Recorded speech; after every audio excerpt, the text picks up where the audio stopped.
नमस्कार, बहुत स्वागत है आपका। आप देख रहे हैं खबर मैडम है, मैं हूं आपके साथ ऋतु ज्ञानवानी। एमपी में इसी साल विधानसभा चुनाव होने वाला है, जिसको लेकर बीजेपी इस बार कमलनाथ को उनके गढ़ छिंदवाड़ा में घेरने में जुटी हुई है। और इसी कड़ी में गृह मंत्री अमित शाह ने आज छिंदवाड़ा में महाविजय उद्घोष रैली की और कमलनाथ पर जमकर निशाना साधा। केंद्रीय गृह मंत्री अमित शाह और मध्य प्रदेश के मुख्यमंत्री शिवराज सिंह चौहान ने कांग्रेस के अवैध किले माने जाने वाले छिंदवाड़ा में आज हुंकार भरी है। और न केवल हुंकार भरी है बल्कि कई आरोप जो है उन्होंने कमलनाथ पर लगाए हैं। अब देखना होगा कि आने वाले चुनाव यानी 2023 और 24 के चुनावों में बीजेपी को इसका कितना फायदा मिलता है और आखिर आज उन्होंने क्या कुछ कहा, देखिए इस खबर में।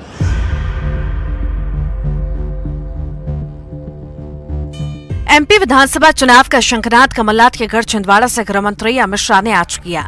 शाह ने महाविजय उद्घोष जनसभा को संबोधित किया और इसी दौरान केंद्रीय गृह मंत्री ने कांग्रेस पर जमकर निशाना साधा और कमलनाथ से सवाल पूछते हुए कहा कि जनता ने आपको एक मौका दिया था, आपने क्या किया, इसका हिसाब तो दो। शिवराज सिंह जो मध्य प्रदेश छोड़कर गए थे, उसमें भी आपने लूट खसोट का काम किया है। मित्रों, मैं आज कमलनाथ जी को पूछना चाहता हूं। कमलनाथ जी, आपको एक मौका दे दिया था मध्य प्रदेश की जनता ने, आपने क्या किया इसका हिसाब किताब तो जरा छिंदवाड़ा वालों को लो। देना चाहिए या नहीं देना चाहिए भाई? जोर से बोलो, देना चाहिए या नहीं देना चाहिए? अरे नया करने का छोड़ो, कमलनाथ ने भ्रष्टाचार कर कर हमारे शिवराज जी जो छोड़कर गए थे, वो मध्य प्रदेश की संपत्ति को भी लूट खसोट करने का काम किया। कल्हान कॉम्प्लेक्स बांध में सैकड़ों करोड़ रुपया कोई प्रक्रिया के बगैर एडवांस पेमेंट कर दिया। उनके इर्द गिर्द के लोगों के भी नाम इसके अंदर भी आए।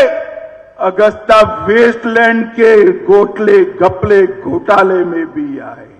इन्होंने आते ही उन्होंने पहले चुनाव में कहा बेरोजगारी भत्ता देंगे। दिया था भाई बेरोजगारी भत्ता किसी को? जरा जोर से बोलो, दिया था? वृद्धावस्था का पेंशन बढ़ाने वाले थे, बढ़ाया था क्या?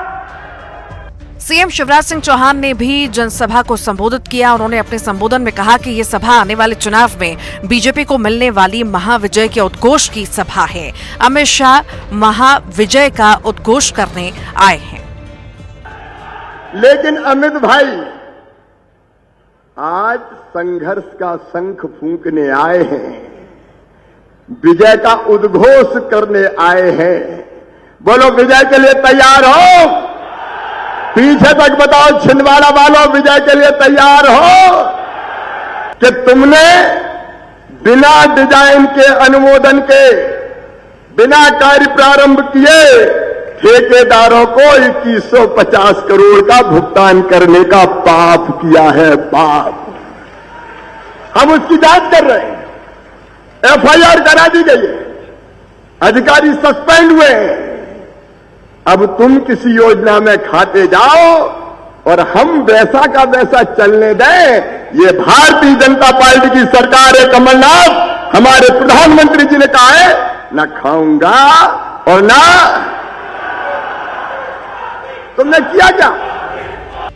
अमित शाह के इस दौरे से प्रदेश की सियासत गर्मा गई है, क्योंकि छिंदवाड़ा प्रदेश कांग्रेस अध्यक्ष कमलनाथ का गढ़ है। छिंदवाड़ा की लोकसभा सीट के अलावा यहां के सभी 7 विधानसभा सीटों पर कांग्रेस का कब्जा है। कांग्रेस के लिए छिंदवाड़ा एक अमेद किले की तरह है, जिसमें बीजेपी सेंधमारी करना चाहती है। शैलेंद्र भदौरिया, न्यूज 18 भोपाल। बस्तर में सीआरपीएफ ने अपना स्थापना दिवस मनाया। देश के गृह मंत्री अमित शाह इसमें शामिल हुए। गृह मंत्री ने बस्तर में रात भी बिताई और ये वही बस्तर है जहां कभी लाल आतंक का डेरा था, नक्सलियों के खौफ का बसेरा था, लेकिन अब सुरक्षा बलों नक्सलियों पर निर्णायक प्रहार कर रहे हैं। बस्तर के विकास में रोड़ा बने नक्सलियों को रास्ते से हटा रहे हैं। अब बस्तर विकास की राह पर है। देखिए कैसे बस्तर बदल रहा है।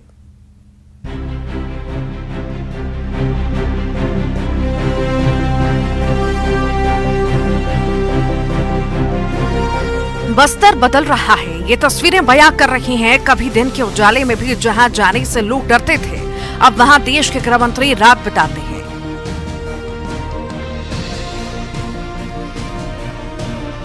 जवानों का ये जश्न देखिए। नक्सलियों के गढ़ में पहली बार सीआरपीएफ ने अपना स्थापना दिवस परेड का आयोजन किया, जिसमें गृह मंत्री भी शामिल हुए। परेड की सलामी ली।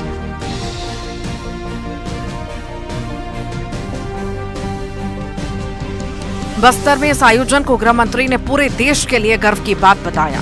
देश की सुरक्षा में सीआरपीएफ के शौर्य और साहस का गुणगान किया। ये जाबाज इसके हकदार भी हैं। गृह मंत्री का बस्तर में रात बिताना, यहाँ स्थापना दिवस मनाया जाना, इन जवानों का शौर्य ही है। इन्हीं के दम पर बस्तर बदला है। मित्रों, आज सीआरपीएफ की स्थापना और वामपंथी उग्रवाद की समस्या की शुरुआत के बाद पहली बार मैं देश के गृह मंत्री नाते गर्व से कह रहा हूं कि पहली बार सीआरपीएफ का स्थापना दिन यहां छत्तीसगढ़ में बस्तर के अंदर हम मना रहे हैं। ये हमारे लिए बहुत आनंद और गर्व का विषय है। गृह मंत्री अमित शाह सीआरपीएफ के 84वां स्थापना दिवस पर जगदलपुर पहुंचे थे और इसी दौरान उन्होंने जवानों को संबोधित करते हुए कहा कि नक्सलियों के खिलाफ लड़ाई अब अंतिम चरण में है। इसका श्रेय गृह मंत्री ने सीआरपीएफ को दिया और कहा कि नक्सलियों का खात्मा सीआरपीएफ की बदौलत है। गृह मंत्री ने कहा कि वामपंथियों और उग्रवादियों की फंडिंग के स्रोत को रोकने के लिए एनआईए और ईडी को एक्टिव किया है, जो अपराधियों के खिलाफ लगातार कार्रवाई कर रही है। इसका नतीजा है कि नक्सलियों की कमर टूट गई है। देश में नक्सली हिंसा की घटनाओं में 76% की कमी आई। हालांकि इसके लिए सुरक्षा बलों ने बड़ी कुर्बानी भी दी है। छत्तीसगढ़ में वामपंथी उग्रवाद को समाप्त करने के अभियान के दौरान 763 जवानों ने अपना बलिदान दिया है। गृह मंत्री अमित शाह ने कहा कि वामपंथी उग्रवाद के खिलाफ लड़ाई विजय के निर्णायक पड़ाव पर है। इसमें शहीद जवानों का बहुत बड़ा योगदान है। छत्तीसगढ़ क्षेत्र के अंदर वामपंथी उग्रवाद को समाप्त करने के अभियान का नेतृत्व करते हुए सीआरपीएफ के 763 जवानों ने अपना सर्वोच्च बलिदान दिया है। मैं वो सभी जवानों को मनपूर्वक श्रद्धांजलि देता हूं और उनके परिवारजनों को बताना चाहता हूं कि आज वामपंथी उग्रवाद के खिलाफ हमारी जो लड़ाई है, विजय के अंतिम पड़ाव पर जो खड़ी हुई दिखाई पड़ती है, इसकी नींव में आपके परिजनों के सर्वोच्च बलिदान का बहुत बड़ा योगदान है। उनके बलिदान से ही ये स्वर्णिम अक्षरों में विजय गाथा लिखी जानी है।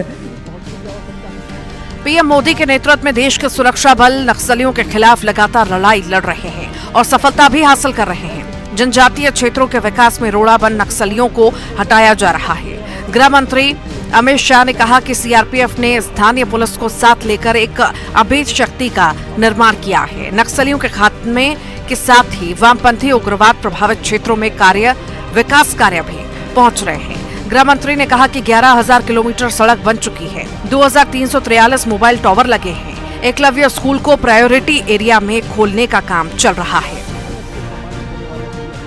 सीआरपीएफ जवान के लिए कल्याण के लिए भारत सरकार ने ढेर सारे कदम उठाए हैं। छत्तीसगढ़ राज्य में छत्तीसगढ़ बस्तरिया बटालियन में 400 स्थानीय युवाओं की भर्ती की गई है।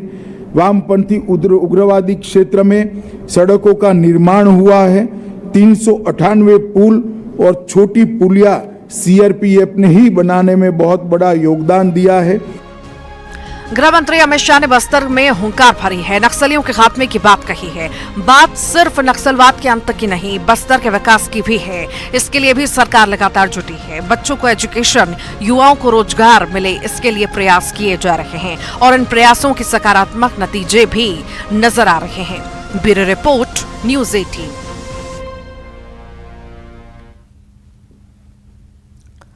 कांग्रेस नेता राहुल गांधी के संसद की सदस्यता रद्द होने के बाद छत्तीसगढ़ में भी सियासी बवाल मचा हुआ है। चुनावी साल में कांग्रेस इसे बड़ा चुनावी मुद्दा बनाने में जुट गई है। सीएम भूपेश बघेल ने राहुल गांधी पर हुई कार्रवाई पर नाराजगी जताते हुए इसे लोकतंत्र के लिए खतरा बताया और कहा कि कांग्रेस पार्टी और राहुल गांधी से बीजेपी भयभीत है। राहुल गांधी की संसद की सदस्यता रद्द होने के बाद में पूरे देश भर में राजनीतिक बवाल मचा हुआ है। छत्तीसगढ़ में भी इसे लेकर कांग्रेस लगातार प्रोटेस्ट कर रही है। मुख्यमंत्री भूपेश बघेल ने कहा कि ये पूरी कवायद जो की जा रही है वो राहुल गांधी से डर कर की जा रही है। उन्होंने कहा कि राहुल गांधी एक जननेता के तौर पर उभरे हैं और नहीं रहेगा तो केवल डर नहीं रहेगा। उन्होंने ये भी कहा कि वो राहुल गांधी को डराने की कोशिश कर रहे हैं, जिन राहुल गांधी ने सबको डर से निकालने की कोशिश की है। मुख्यमंत्री भूपेश बघेल ने यह कहा कि इस मसले पर कांग्रेस दो तरह से लड़ाई लड़ेगी। एक तो कानूनी पहलुओं पर विचार किया जाएगा, दूसरा हम जनता तक जाएंगे और बताएंगे कि किस तरह से लोकतंत्र को खतरे में डाला जा रहा है। वहीं बीजेपी का कहना है कि कांग्रेस इसे दूसरा ही रूप देने की कोशिश कर रही है। राहुल गांधी की संसद की सदस्यता रद्द होने के बाद छत्तीसगढ़ में सियासत गर्म है। दरअसल ये बवाल शुक्रवार दोपहर राहुल गांधी की लोकसभा से सदस्यता रद्द करने के बाद शुरू हुआ और इसी कड़ी में छत्तीसगढ़ कांग्रेस और बीजेपी के कार्यकर्ताओं में जमकर हंगामा हुआ। इस हंगामे में बीजेपी कार्यकर्ता घायल हुए तो बीजेपी ने कांग्रेस भवन में पथराव कर दिया। इसके बाद इस मामले में सियासत शुरू हो गई। सीएम भूपेश बघेल ने इसे लोकतंत्र के लिए खतरा बताया और कहा कि कांग्रेस इसे लेकर दो तरह की लड़ाई लड़ेगी। एक तो कानूनी लड़ाई लड़ेगी तो वहीं दूसरी ओर हम इसे लेकर जनता के बीच जाएंगे। उन्होंने कहा कि बीजेपी डर गई है और राहुल गांधी को डराने की कोशिश कर रही है। ये लोकतंत्र के लिए बहुत खतरनाक है कि जिस प्रकार से लोकसभा को बाधित किया गया और वो भी सत्ता पक्ष के द्वारा लोकसभा को बाधित किया गया और उन सवालों के जवाब जो राहुल जी ने किए थे अडानी से उनके संबंध के बारे में, उनकी कितनी बार यात्रा किए उसका सवाल नहीं दिए। जो हिडनबर्ग की रिपोर्ट है उसके बारे में कोई चर्चा नहीं हुई। देश के हजारों करोड़ रुपया डूब गया, इसके बारे में कोई चर्चा नहीं। तो इससे स्पष्ट है कि उस व्यक्ति को जो ये संदेश दे रहे हैं कि डरो मत, उसको डराने की कोशिश की जा रही है। वहीं राहुल गांधी की संसद की सदस्यता रद्द होने को लेकर राजधानी रायपुर में जमकर प्रदर्शन हुआ। कांग्रेस कार्यकर्ताओं ने जहां एकात्म परिसर से जमकर बीजेपी के प्रदेश अध्यक्ष अरुण साफ के पोस्टर पर कालिख पोती, तो वहीं बीजेपी कार्यकर्ता भी राजीव भवन पहुंच गए, जहां कांग्रेस और बीजेपी के बीच जमकर झड़प हुई। दोनों ने एक दूसरे को लेकर पत्थरबाजी भी की। आज बौखला गई है। राहुल गांधी की जो सदस्यता रद्द हुई है उसका विरोध करने के लिए ये लोग भाजपा करने आए थे, अभद्रता से विरोध किया। उसका प्रतिरोध करने के लिए भारतीय जनता युवा मोर्चा के कार्यकर्ता कांग्रेस भवन आए, लेकिन यहाँ पे ये लोग पहले से तैयारी में थे। उन लोगों ने पत्थर, बोल्डर, फरसी, लोहे का कील सब फेंक फेंक के कार्यकर्ताओं को मारा है। बीजेपी और कांग्रेस दोनों ही इस मसले पर आने वाले समय में और आक्रामक होंगे। कांग्रेस का कहना है कि विधानसभा में भी चुनाव मुद्दा बनेगा। जाहिर तौर पर चुनावी साल है और अब ये मुद्दा आगे तक के जाएगा। देखना यह है कि इस मसले को लेकर कांग्रेस किस तरह से और प्रोटेस्ट करती है। हालांकि ये तो साफ हो गया है कि लगातार कांग्रेस विरोध प्रदर्शन करेगी, लेकिन इसके साथ ही बीजेपी भी अब सड़क पर उतरने की तैयारी कर रही है। यानी कि और जो मुद्दे हैं वो विधानसभा में गरमाए तो रहेंगे ही, लेकिन राहुल गांधी की संसद की सदस्यता रद्द करने का मसला जो है वो सबसे ज्यादा बड़ा मुद्दा होगा। कैमरा पर्सन इमरान के साथ ममता लांजेवार, न्यूज़ 18 छत्तीसगढ़, रायपुर। और अब बात एक स्कूल की। मोरेना के सेंट मैरी स्कूल में शराब की बोतलों के अलावा कई आपत्तिजनक सामान मिले। स्कूल में महिला बाल विकास विभाग के अलावा प्रशासन की टीम ने जायजा लिया। इस दौरान स्कूल प्रबंधन कई नियमों का उल्लंघन करते मिला। स्कूल की मान्यता रद्द करने के लिए बाल कल्याण समिति ने कलेक्टर को पत्र भी लिखा है। शिक्षा के मंदिर में पाप, रेस्ट रूम का खुला रहस्य, स्कूल में आपत्तिजनक सामान का भंडार, मिशनरी स्कूल का काला सच। जी हां, यकीन ना हो तो आप इन तस्वीरों को देख लीजिए। ब्रांडेड शराब की बोतलें टेबल पर हैं। आप जानकर हैरान रह जाएंगे, बोतल दर बोतल मिले हैं मोरेना के सेंट मैरी स्कूल से। स्कूल के इंस्पेक्शन के दौरान क्लासरूम से लगे एक रेस्ट रूम का खुलासा हुआ। कमरे को खंगाला गया तो काले कारनामे का सच सामने आया। कॉन्डोम के पैकेट मिले, साथ ही शराब की बोतलें भी मिली। शराब की बोतलों की संख्या इतनी ज्यादा थी कि आबकारी को सूचना दी गई। जनक करने वाला है। कितना ज्यादा लिकर कोई रख सकता है कि पर्सनली भी कोई रख सकता है क्या? ठीक है, आप फादर है, आपकी पर्सनल लाइफ है, बट इस स्कूल कैंपस में तो लिकर बिल्कुल भी अलाउ नहीं होना चाहिए। ये आरटी के तहत भी धाराओं का उल्लंघन है और जो आपके आबकारी विभाग के दफ्तर की भी कार्रवाई की जा रही है, उसके अकॉर्डिंगली इलीगल है कि इतना सारा लिकर कोई व्यक्ति अपने पास नहीं रख सकता। और कोई असली साहित्य या आपत्तिजनक सामग्री यहाँ अभी साहित्य तो नहीं मिला, पर कंडोम जरूर मिला है यहाँ।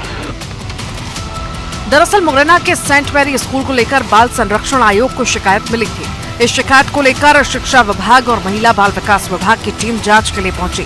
जांच में जो कुछ मिला वो हैरान करने वाला था, लिहाजा मुरैना कलेक्टर को स्कूल बुलाया गया, साथ ही आबकारी टीम भी पहुंची। हैरानी की बात यह है कि आपत्तिजनक सामान फादर के कमरे से मिला है। अब उनकी सफाई सुन लीजिए। पूरा फुल बोतल चाहिए, मैंने सस्ता में करके रखा है, ये पूरा खाली बोतल है, तो एक और 2 बोतल होगा। जैसे हम लोग दारू पीने वाला नहीं है, यहीं से रखा है कोई दस्ता है तो देने के लिए। लेकिन आपके उसमें तो करीब 14-15 बोतल मिला है। नहीं, ये काली बोतल है। भले वो शराब पीने से इनकार कर रहे हो, लेकिन भारतीय परंपरा में गुरु को भगवान का दर्जा मिला हुआ है, वही स्कूल को मंदिर का। ऐसे में शिक्षा के मंदिर में जो कुछ चल रहा है वो कई सवाल खड़े करता है। सवाल बच्चों के भविष्य का है, सवाल नौनिहालों के मन पर पड़ने वाले असर का है। सवाल कई हैं, फादर के पास कई सवालों के जवाब नहीं है। ऐसे में माना जा रहा है कि स्कूल पर कार्रवाई तय है। Bureau report, news 18। और आइए अब देखेंगे